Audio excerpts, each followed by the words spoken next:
I put a post on a community feed, a couple of days ago, maybe a week or so ago. Who cares anyway? I asked you, did you have any questions for us regarding van life? Regarding us, what we do, anything. Now, a lot of you have got some questions. So we thought, well, we were getting on with a few things in our day. And that starts with some exercise, because we've just started doing some exercising, because we want to get fitter and less fatter. That wasn't a question, by the way, that's just me telling you. Right, so we've got a list. We got all your questions together and we put them in one place.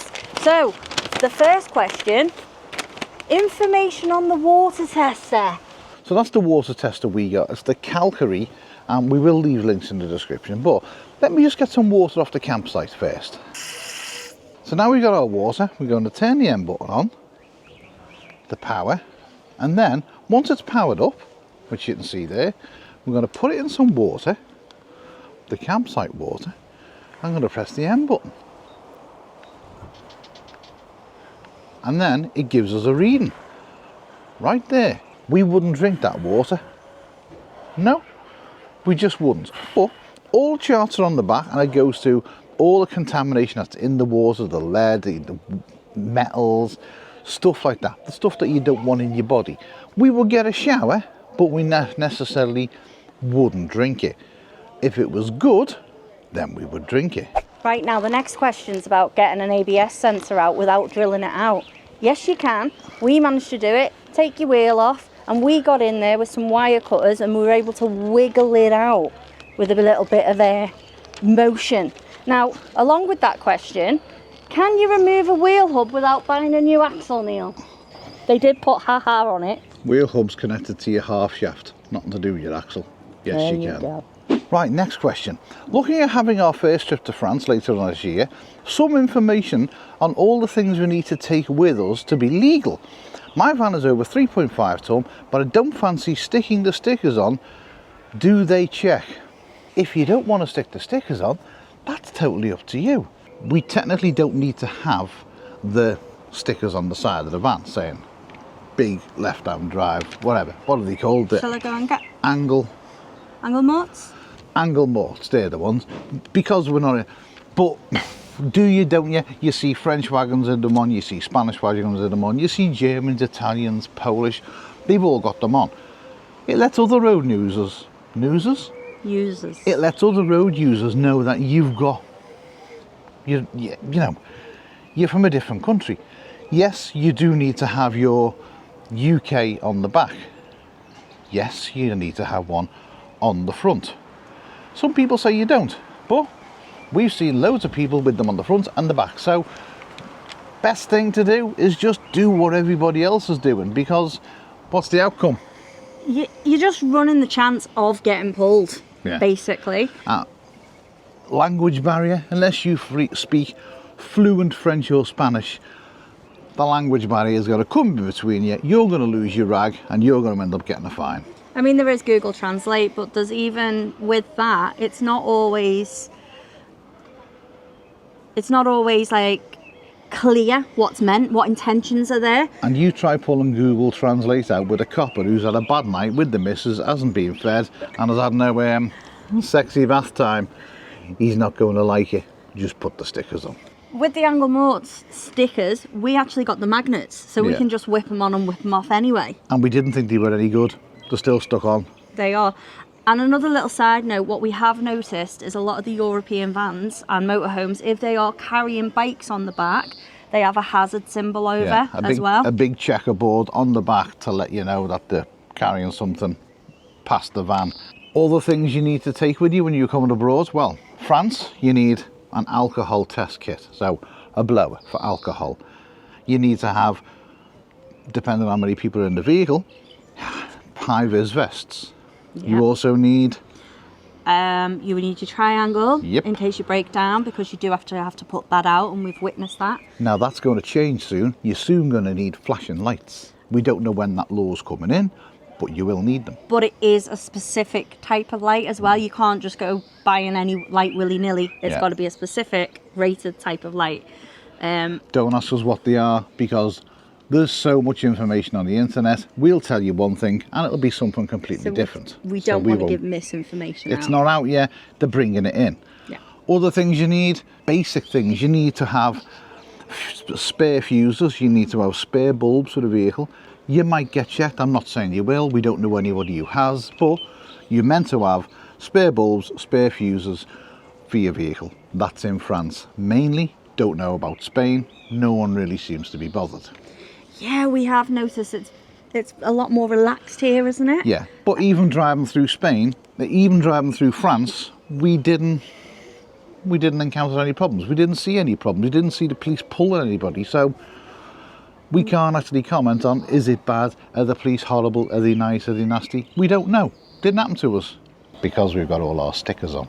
Right, before we carry on, it's gone really cold. We had to run in because it lashed it down. Right, if anyone is interested in these things, they're called TRX straps. You can attach them to anywhere. Right now, we've got them to a tree. You can exercise every single part of your body with them. Every single part. And how they work is basically they use your body weight as the weight system. So if we wanted to do our back, for instance, and we were like that, you pull up. Now that is pretty easy. But the way they work is if I go forward more and lean further back, the more weight is put onto them. So the more you lean into it, the more weight you put on them. Pretty clever. We've had these for a while now and we're going to be using them a lot more, so we need to get fitter. Right, back to your questions. There's also different prices of TRX straps you can get. I'll leave the ones we got down in the description below because they're only cheap. Some of them, well, they're about £200. They're nowhere near that price. They're a copy, but they do the same thing. We've come inside because it's absolutely launching it down. And I mean, really launching it down. Right, next questions. It involves this stuff. Because some of you don't believe that we actually drink it. And we do. We really do. Every day. Some people think we just use it for affiliate marketing. Well, kind of impossible that because we don't make money off the sales. So, there goes that question, doesn't it? Yes, Holy do pay us. But, to be fair, they also send us a lot of Holy as well. So it kind of evens it out on, that scale. Now, do we drink Holy? Yes, we do. Why do we drink Holy? Well, 1, we get more water in our system. 2, we get more energy in our system. 3, we get to cut out Coke and Pepsi and all the other crappy odd stuff like Red Bull and all the other drinks that are just full of sugars and crap and rubbish. We've cut all them out. Now, we've cut all them out now for 12 months. I'm going to show you something now which will absolutely shock you because I've just put these on and it shocked me. So 12 months ago, these pants that I'm barely keeping up, they used to be tight on me. Now, I could tuck everything in. I mean, there's like that much room. And I've lost nearly 2 stone. And I know you're going to say, that's not just because of Holy. No, it's not just because of Holy. But cutting out all that sugar and cutting out all the rubbish will account for a lot of calories. Now, Holy have also brought out some new flavours in the hydration. Oh, yeah. You have watermelon and you've also got, is it called guava? Let me just relate that back to the boss. Yes. The boss says yes. Guava and watermelon. Gotta admit, mine normally just stick to the energy drinks, but these, they're a bit nice. Now, the watermelon, to me, that just tastes like actual watermelon. Now, the boss sitting down there, she says it tastes like watermelon sweets. But to me, it tastes like watermelon. There's definitely a watery type of melon going on within this package. Now, the guava. Well, I don't know what it tastes like because I've never tasted guava. So I can't really give you an accurate description of what it tastes like. But what I can say is it tastes like guava. If that's what guava tastes like. Never had it, don't know. But that, 100% watermelon. Confirmed by the boss, who says it's watermelon sweets. But the bonus is you are getting hydration in your system. So, it's going to be summer. It's going to be warm. You know when you have a sunny day and you get a headache? That's a dehydration. That's what that is. You need one of them in the summer. But you just need them all the time because it's good to be hydrated. Now, there's going to be some people out there. There always is. There's always people out there who know better. Get the keyboard out. Start typing. Start typing a load of bullshit that no one wants to listen to. Why don't you just hydrate normally? That's a good idea. Why don't you just hydrate normally? Well, because in here, in that box, right there, there's all sorts of nutrients and all sorts of vitamins. I don't see that coming out of water, do you? Oh, no, no. Does water taste like kiwi? No. Does water taste like guava? No. Does water taste like watermelon? If it's water out of a watermelon, yes. Has it got all the stuff that your body needs to keep you going when it's warm and sunny? No, you can't do that through normal hydration, can you? So, yeah. But this stuff will. Yeah. So shove that up your pipe, Karen, and sniff it. Holy do all sorts of flavours. They do all sorts of different types of things as well. Hydration, you've got energy. They do all sorts. Now, we've got some cheeky little discount codes, as we normally do. Leave them down here. Definitely go and grab yourself a starter deluxe pack. That's where I would go from. Even friends of ours accuse us of not drinking Holy. Until they see us the next day drinking Holy. And they go, oh, you actually do drink Holy. So go and buy yourself some Holy. Get the starter deluxe pack. Because you won't know what flavour you want until you've tried some. You don't know. Don't be just going off and going, they're just making money off this and it's a sales pitch. Well, you're completely right. It is the total sales pitch. But the only thing about it is we stand by this 100%. So it's a kind of honest sales pitch, isn't it? Really, if you want to think about it that way. You know what I mean? If you want to be picky, go for it. I'll leave the links in the description down below if you would like to go and purchase some Holy. He will be down there. So all the people who ask us, do we drink it? We do. New flavours. Go and get some. Hydration. You can also pick up some cheeky batten and balls as well if you spend some money. And some rather sexy looking bath towels. Better than the ones we've got in the barn. Ours are tatty old things. Right, go and get some Holy. Back to your questions. Because boy, you've got some weird questions. Right, the next question. Being a lone female with 2 dogs, what security would you suggest? Also, what tools have you got for easy jobs? I love the gate on the side of the van. Did you make it? Thanks for your questions. Love your honesty. Right, let's start with the gate first because a lot of people ask us about this gate. This is from Amazon and I can't even remember how much it was, but it wasn't that dear. It'll fall back there, out the way. So if your dogs ours stays out because our hair, they're always out and about. But all I done was I just screwed it straight onto the furniture board. Emma didn't like that, but we got it done anyway. You weren't happy with that, were you? No. No. But it's kind of a necessary evil because we wanted it to go out the way. So obviously it's a concertina type gate. Now, on the side of our step here, we had to basically make a blank off bit there so this piece could hook over it. So as we pulled it over, that piece there will hook over that and stay in there, so they can't really push it. They can still push the middle bit out, but they tend to not come past the threshold. No, to be fair, our lot are very well behaved. Only on occasion when they get mega excited do they come out, but they do genuinely know just to sit there. That's about as far as they go. They know not to come past it, and they are good. They do get up. Pickle, come on, up. They will come up, and it will hold smaller dogs. I mean, would it hold a Alsatian? No. No. But Dachshund size, Jack Russell sort of size, Corgi size, anything small. Yeah. They're keeping in, aren't they? You're locked in, aren't you? You're locked in. Give me that nose. Give me that nose. Now, the other part of the question, female solo van lifer, what have we added to the van? Well, we've got an alarm. We've got a steering wheel lock. We've got a clutch claw lock. What else have we got? Immobiliser, tracker, the basic things that you have on a van.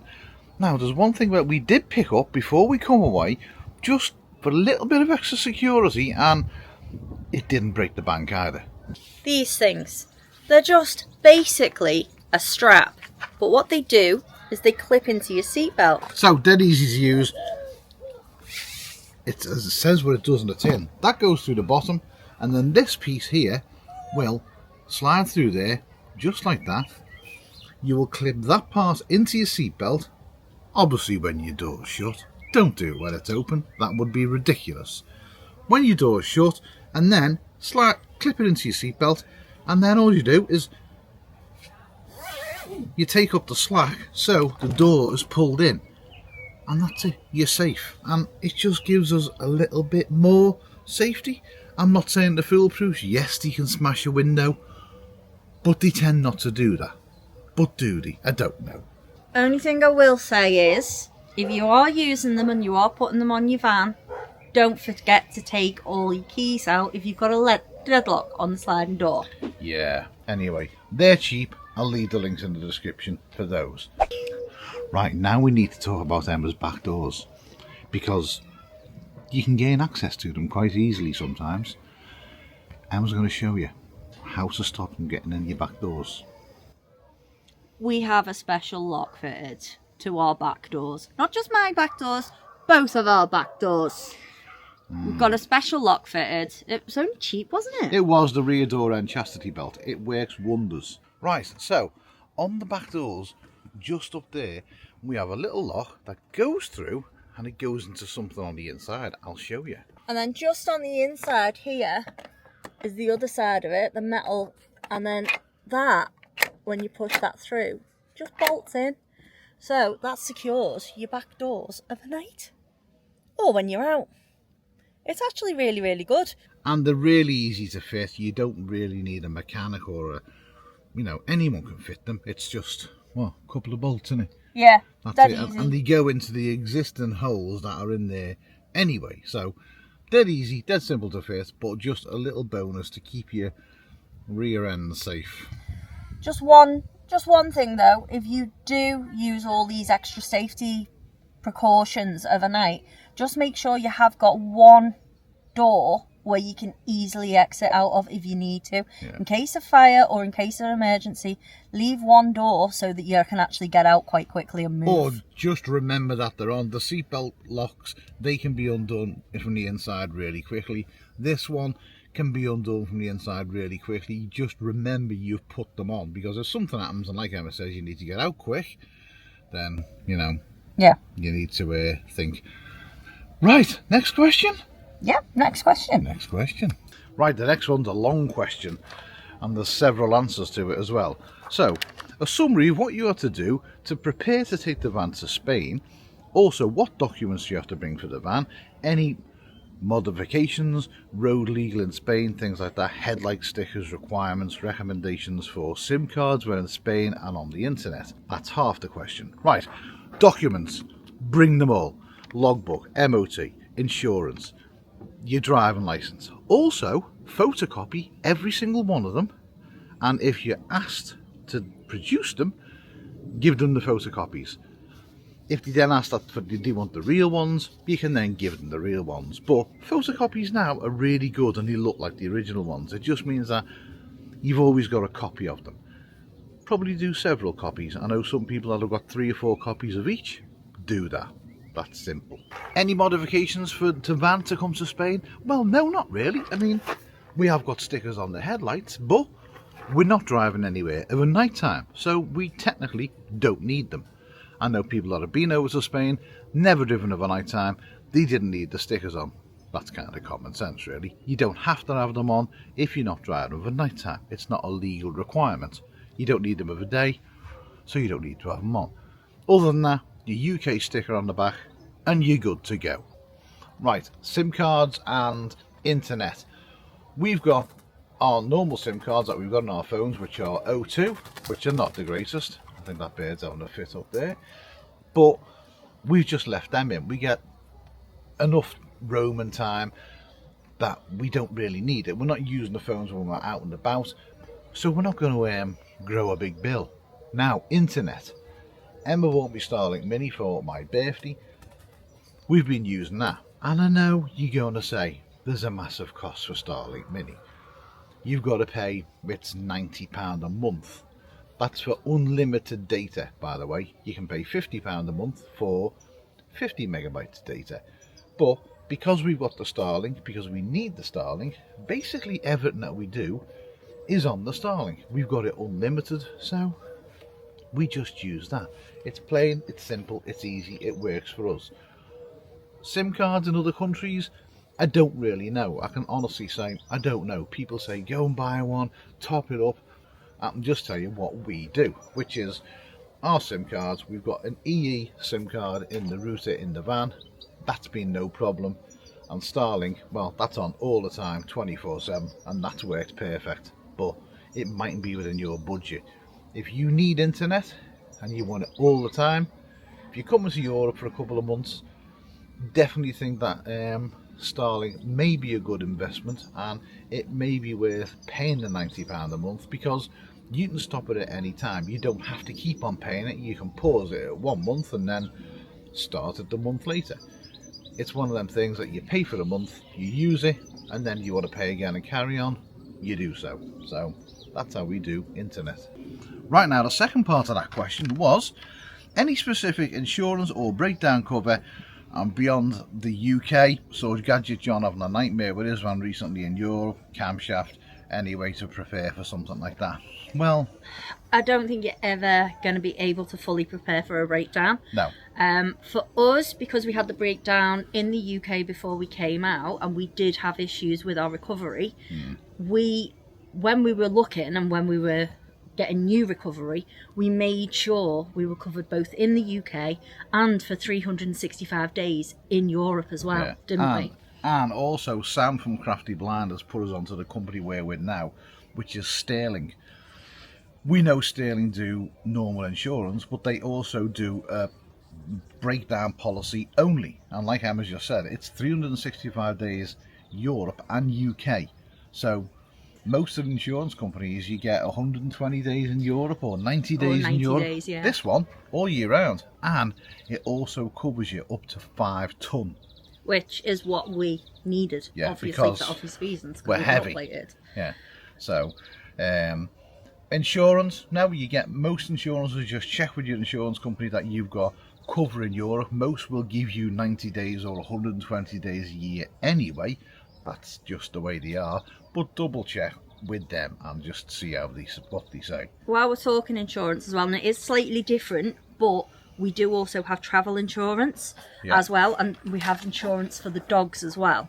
It's really, really important that you have all that in place if you are bringing animals over, to have insurance and to have and you have to have travel insurance as well when you're coming over.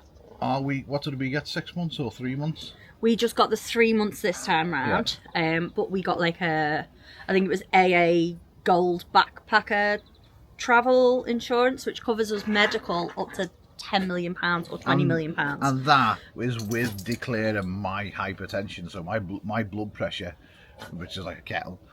It's declared, it's all fine. And how much was it? It wasn't that expensive, if I remember correctly. For the two of us, it went up to about, because of your pre-existing condition, it went up to about £100, I'm going to say, 110. So what did it cost us? £110. £110, yeah. which, you know, you're covered. I mean, you'll pay £30 anyway per person to go away for a week. So for the two of you, it was well worth it. Right. Anything to do to the van or the vehicle before you go away, just give it a service. Give it a service. Do your oil, your water. What else did we do? All the filters. All the filters. You did check the brake pads to see that they were all okay. And we have got a spare set of brake pads in the back, but our brake pads were on half, so didn't need to change them. But get underneath, have a look, make sure you got no oil leaks, make sure, you know, get a bar, give things a bit of a nudge and a rattle, see if any ball joints or any things are loose or rattling. You know your own van, you know when things need doing. If they need doing, get them done before you come into Europe, because as we found, getting parts in Europe, It's a little bit of a nightmare. The next question is about the animals. Really? Would that be passports? It would be. Right. This is going to be of a long one, so let's get them out walking and we can tell you all about it, because it's not complicated, but there's things you need to know. Right, so pet passports. It's a tricky one, and we'll sit down and we'll tell you about it while them lot are running round. Right, the following advice is only of our own experience. Yeah, we can't actually speak to whether people are bringing them into France or Spain or whatever, because we didn't do that. No, but we can tell you how we got our passports and that. I mean, there's a full video on it, but we took our dogs over to Northern Ireland, we pre-booked in with the vets, and we got our pet passport done in Ireland. But The vet that we went to has stopped doing them. He has retired that part of his service and is just doing the occasional surgeries now. So we do know people who've been after us, and they have also been over to Northern Ireland. Now, when they went over, like when we went over, we did not need an animal health certificate. No. So there wasn't that extra expense of getting that. you don't need an animal health certificate to go to Northern Ireland, because Northern Ireland is still part of the United Kingdom. And a lot of people struggle with that. A lot of people struggle, well, why don't I need a passport? Well, you don't need a passport to go to Wales. You don't need a passport to go to Scotland. The same as Northern Ireland. You don't need an animal health certificate, or you didn't. You didn't. There may be new legislation coming in, because they're saying that the UK is now a grade 2 something or other. So you need to do your own research around it. They're basically just changing the goalposts and the rules again. So, but when we went and done it, we didn't need anything. We just booked in with the vets. We went over there. We paid about €100 each. I think it was about 120 euros each, wasn't it? Apparently we got ripped off, because some people can get them for €75. We don't know. We found one. It worked for us. We've got the passport, and that's all good for us. Like Emma said, the rules may be changing. Now, we do know friends of ours who got them from Ballymena, Henry Street in Ballymena. There's a vets there that a few months ago are still doing it, and it was actually cheaper than when we took ours. I think it was about 90 euros per dog. So they are still doing it a couple of months ago, but again, that's not our experience, that's not what we've done, it's what our friends have done. Now, the reason we got the passports was because when we were looking into the animal health certificates for coming over into Europe, they started off from a minimum of £90 and they went up to £200. And that is for one trip. It is not for there and back one trip. It's just said there and back one trip. Obviously you do have to pay out even when you get the passports. You've got to pay out for a rabies jab. You still, if you're coming into Europe, you still need to pay out for your wormer and your flea, and you need evidence of that up to 5 days before coming in and leaving. So, but for us, the longevity of it was, we get these passports once, then it's just every single 3 years we have to keep the rabies updated, but we do have to do that in Europe. An English vet cannot do it. No. It has to be a European vet. So you either got to go over to Ireland again and get it done, and it doesn't matter where you are, as long as the actual rabies vaccination is done within the EU. You don't need any special, you don't need anything to take with you apart from the dog and the passport and, rabies, please. Now, I do know people who have had it done in France, that had the passports done in France, but what they had to do was get the animal health certificate first to bring them over. So if you are going to do it that way, you are going to have that initial cost, but I know you can now have up to 5 dogs on one passport, on one animal health check, sorry. It's just a lot of money. You think you've got even if you've got one dog, you don't even have to take your van or your car. You can go on very as a walk-on customer, because where you come off up in Northern Ireland, the places you're going to go to, they're a bus ride away or a quick taxi ride. They're not far, are they? No, they're You know what I not mean? far So at all. you could save yourself a lot of money by not taking your vehicle and just going on as a foot passenger with your dog. Right, we're going to quick fire around this one because it's going on a bit now, isn't it? It is dragging on a little bit. It is. Right, next question. What is your favourite road to travel on? And what is your worst road you've driven on? For me, best road is Iceland. Also, the worst road is Iceland because they're not very wide. We nearly fell off a cliff.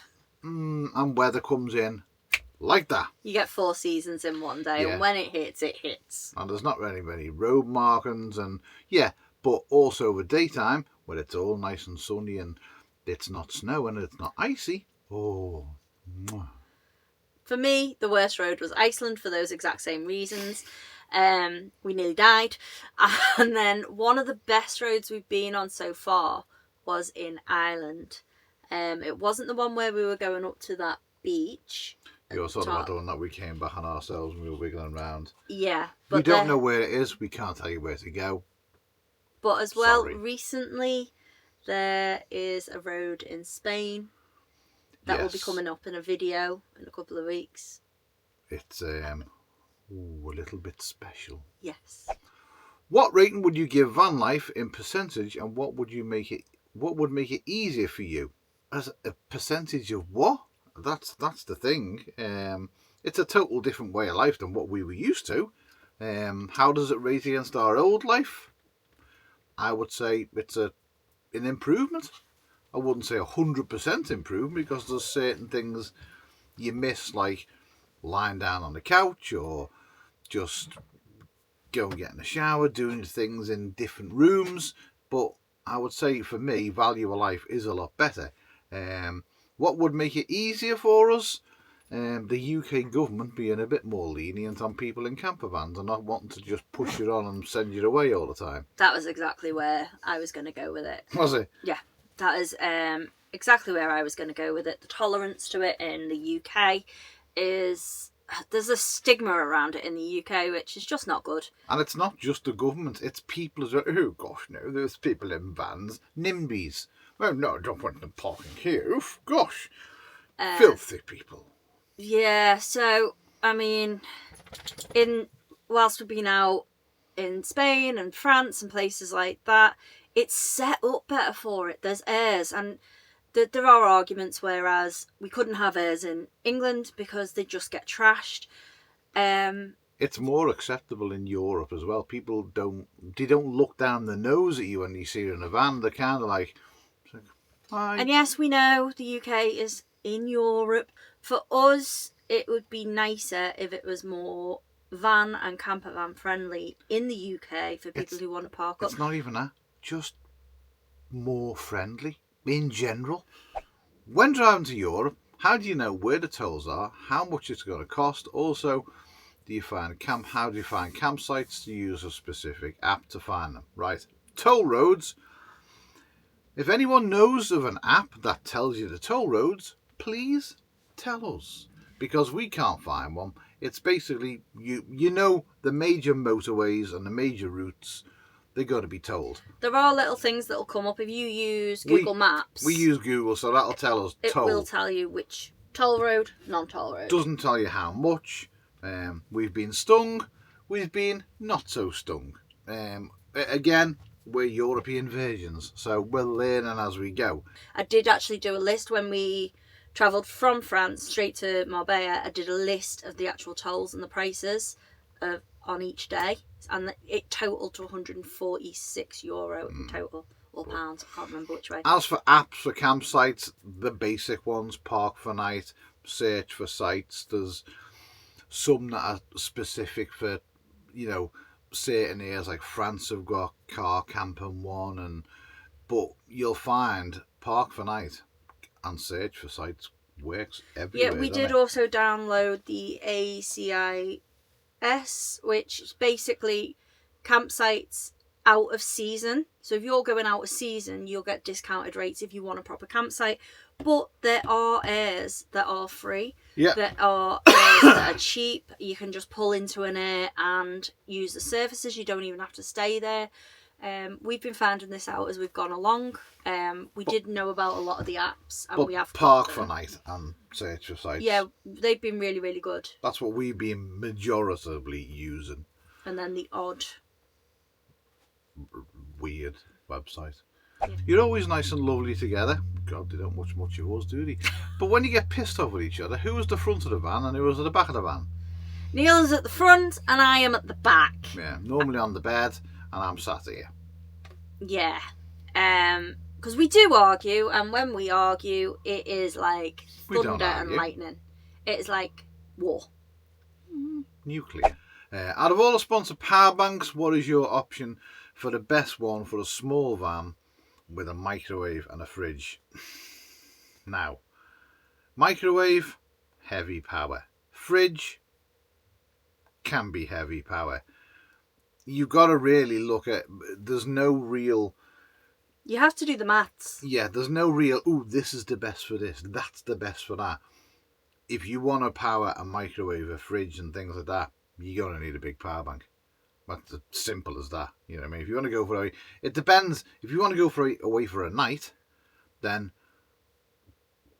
that's a lot different than going away for a weekend, as is going away for a week. Or a month. Yeah, it depends on what you want to use, how long you want to use it, and what you're willing to pay.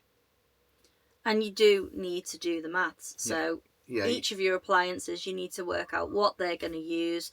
You'll also need a buffer in there when you're looking at the power consumption, because power banks normally go down about 10-15%, don't they? Yeah. So you need to do the maths on what the appliances that you're going to be using.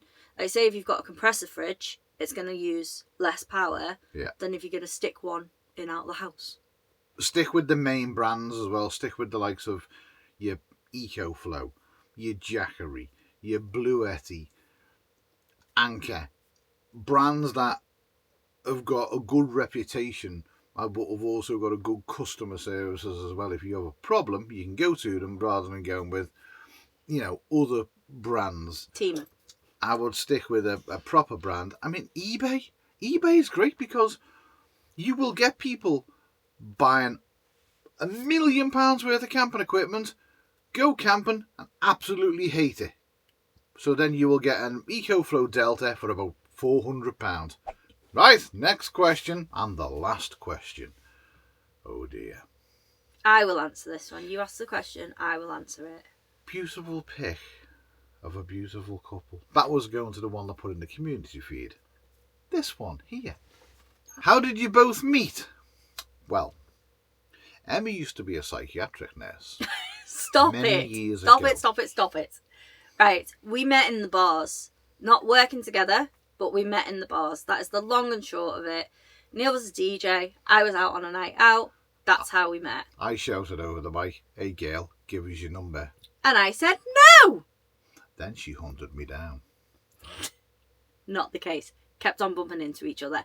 I However... was DJing, I can't bump into no one. I'm in a fixed place. No, you weren't. You were in several different venues. She then hunted me down. Hunted me down. And if anyone believes that...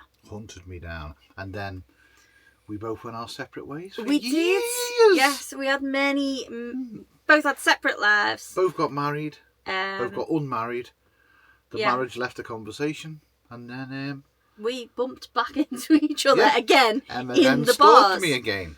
I didn't even know you were there. Stalked me again. I was too busy arguing with someone who I thought spiked my friend's drink, thank you. So I was like, oof, hello, there's that little fitty from years ago. I'll have a slice of that, thank you very much. Next thing you know, stuck in a van with her, with dogs. And you wouldn't have it any other way? No, and my mental health is still as bad as it was when you met me. I'd say it was actually a lot better. Really? You're not as much as a psychopathic crank. Thanks for watching. Got to go now. Thank you.